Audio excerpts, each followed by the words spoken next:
Hi guys, it's me Vanessa, and this video is just gonna be me doing my usual makeup look. This is mostly just gonna be me talking. I'm gonna be talking about how me and Jamie met. It's an interesting story. I'm sure most of you who are subscribed to me or who are watching this are here because you are a fan of him. So I'm gonna start off by doing my foundation. I use the Makeup Forever Ultra HD Invisible Cover Stick Foundation.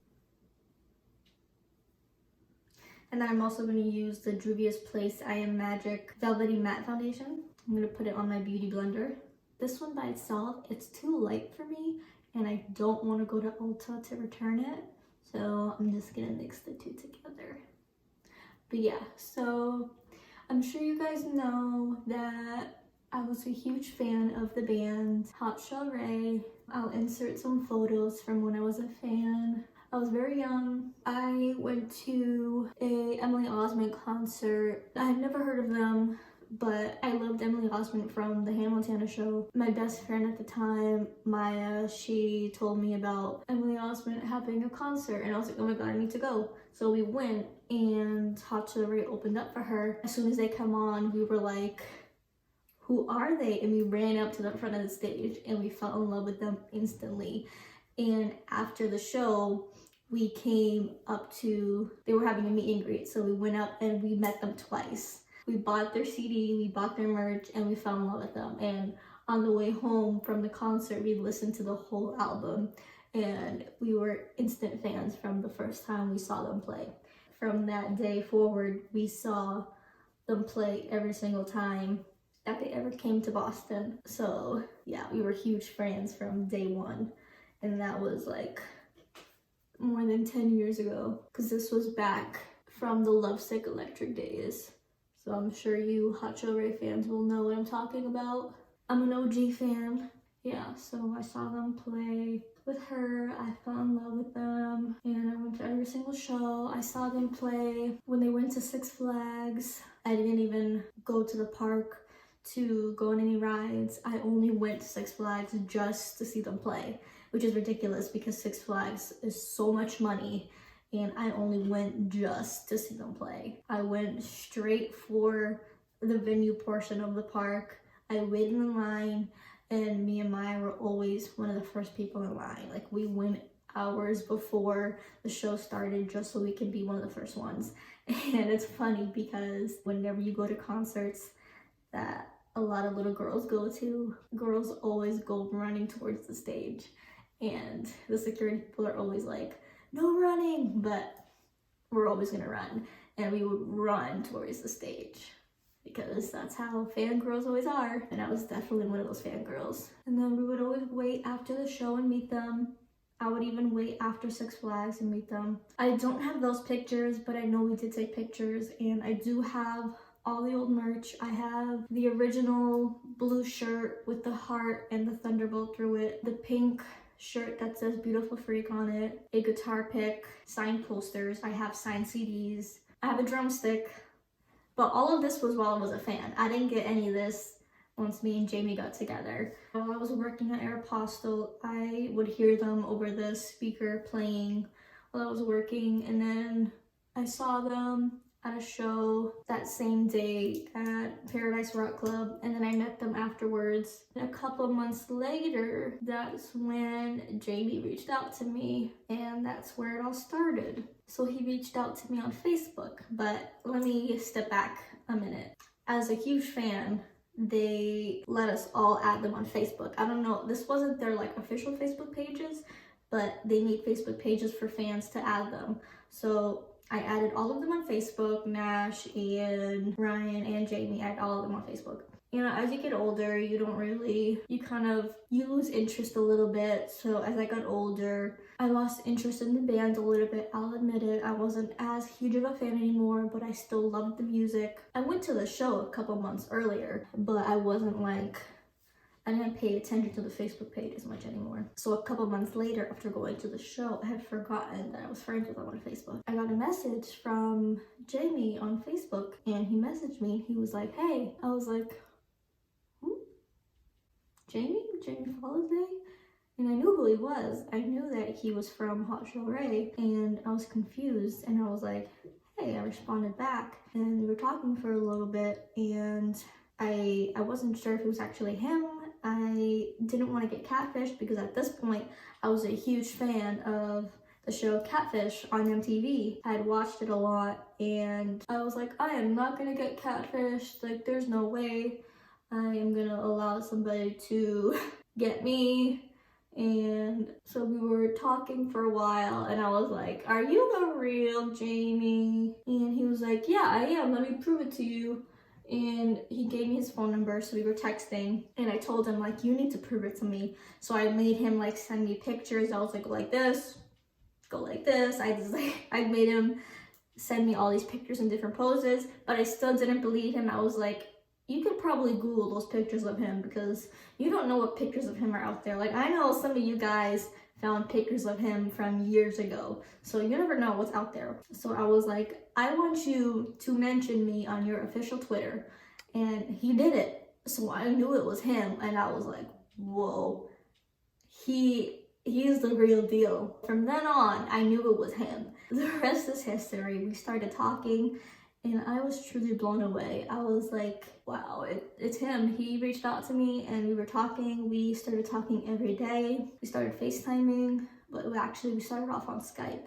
That's how old that was. We were Skyping. But the funny thing is, I'm sure you know that Jamie is very introverted, and I am as well. I don't have very many friends, to be honest. I don't like talking. I'm very introverted, and he's the same way. So for the first 5 months of us talking, we did not speak on Skype.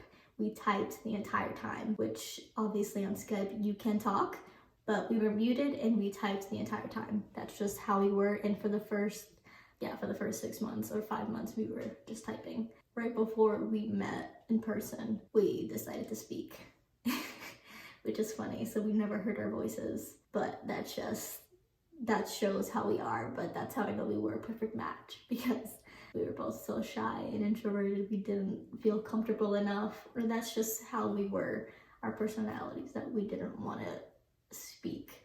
But I don't know, that was just a funny little fact about us, that we were just so shy that we didn't want to talk out loud. Okay, the base is finally done. I got distracted for a minute, and now I'm going to powder, and I'm going to use the Hourglass Veil. I'm gonna say veil, like a wedding veil. So I'm getting married. Sorry about that. I don't have a mic or a real setup because I don't have any money and I'm not a real YouTuber. So the audio sucks, but that's okay. And I'm also in a bathroom, so it is what it is. And now I'm going to powder the rest of my face. Oh, that's too much.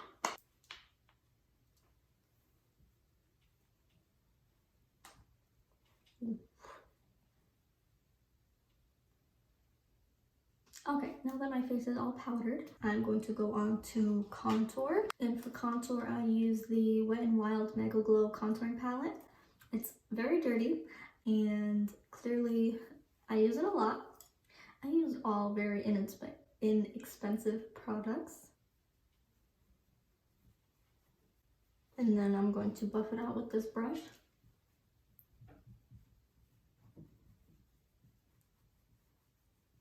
There we go. And then I go in with blush with this Tarte Amazonian Clay 12-Hour Blush. I got this in my birthday gifts from Sephora.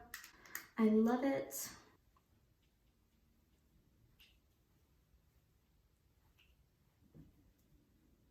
I use way too much, but whatever. That's good. I stole this from my mom, but I know it's an H&M palette. It was on sale for like $2. It's this one, but it's actually really good. Watch, I'll show you. And both of these colors are really good. I'm gonna use the pinky one. Watch. Like, I don't know about you, but I don't have $20 to spend on a highlighter. The only makeup product I spend money on, or a lot of money on, is foundation. but only because like that's the most important part of the makeup look. Another funny thing I want to note is during the period before we met and we were just kind of talking, he ghosted me. I remember there was a point where we were just texting right before we started FaceTiming or Skyping. We hadn't talked for I think about 2 or 3 weeks, and I was thinking like, he hasn't reached out to me. It was getting close to his birthday, and I was like, So then I decided, I was like, you know what? I'm just gonna reach out to him.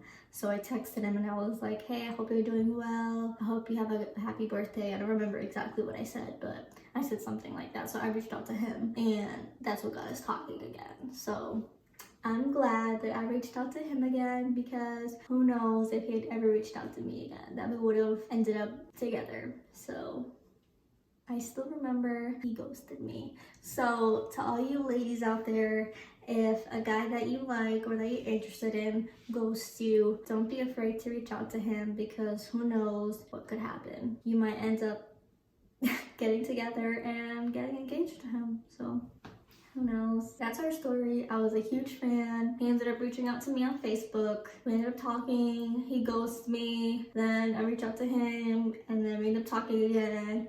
We start Skyping. We meet in person. We start dating. 7 years later, we get engaged, and the rest is history. Yeah, that's how it happened. Of course, we're long distance. He lives in Tennessee. I live in Boston. We're making it work. We've been together for so long. Like, that's just what I'm used to. We try to see each other at least once a month, and you know, we're still going very strong. People say that long distance is hard. It is. We're a perfect example that it can work if you're long distance. You know, use us as an example, because we do make it work. It's all about, it's all about the couple. As long as you are both willing to make it work, it will work. I don't know, eventually we will have to make the plunge. We have talked about what we're gonna do, and once we are ready, we will talk about our plan. My watch is telling me to breathe, because apparently I'm not breathing. That is our beautiful fairy tale story. But I will continue on with my makeup. If I think of anything else while I'm doing it, I will mention it. And I use the Ardell Brow Defining Kit. I got this from CVS.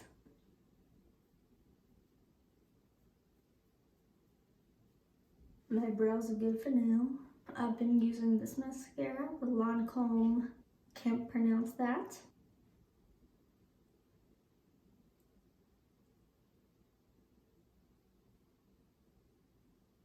The last step is my lips. You know what? I think I'm going to tell you about the first time that me and Jamie met in person. I don't really talk about because it's embarrassing. It's embarrassing for me because I'm stupid. And I'll tell you why. I chose a bad time to talk about this. So I'm going to give you some backstory. I'm Puerto Rican, which I guess it doesn't really matter, but growing up a Puerto Rican girl is difficult because your parents can be very protective, or at least in my case, my parents were very protective over me. So I wasn't allowed to do a lot of things. I was not allowed to go out really. I wasn't allowed to go to sleepovers. I only was able to stay over one friend's house, and that was because my parents met them. They went to their house. And at this point, I was 18 years old when me and Jamie met for the first time. The plan was that I was gonna go to his hotel. He booked a hotel in Boston, and I was gonna go stay with him for the week that he was here. And he had booked a black car for me to pick me up, and I was gonna go stay with him in Boston. My parents had no idea who he was. They didn't know anything about him. They had no idea that I was talking to him for over 6 months or however long I was talking to him. So the day that I was gonna go, I had told my parents that I was gonna stay with my best friends for a week. And my parents were suspicious because at this point I never stayed with my friend that long. And I'm a really bad liar. I don't like lying in general. I packed a suitcase and I was ready to go. So the black car picked me up down the street, so I walked down the street with the suitcase. I got in the black car, and while I was in the car, I got a call from my dad saying, I saw that you were in a strange car, where are you going? So I had to tell him the truth, and my dad followed me in his car and picked me up. So that was the first experience of meeting Jamie, was getting caught for my dad. And I was 18 years old at the time. I was an adult at this point, but growing up with very protective parents, I wasn't allowed to just go meet a strange guy that they didn't know. Obviously everything's fine now. We've been together for almost 7 years. We're engaged. My parents love him. We're fine. But that was the first experience of my parents ever hearing about Jamie. But it's just funny at this point that was their first experience. Yeah, so that was the first time ever meeting, was my dad chasing me down in a black car, picking me up, saying, you're not meeting this strange guy. But I convinced him to let me see him every day, but I wasn't allowed to stay with him in the hotel. I had to go home after the day and then go back the next day and see him. But yeah, so that was our first experience meeting, but I thought you would enjoy that and find it funny. But yeah, so that was that.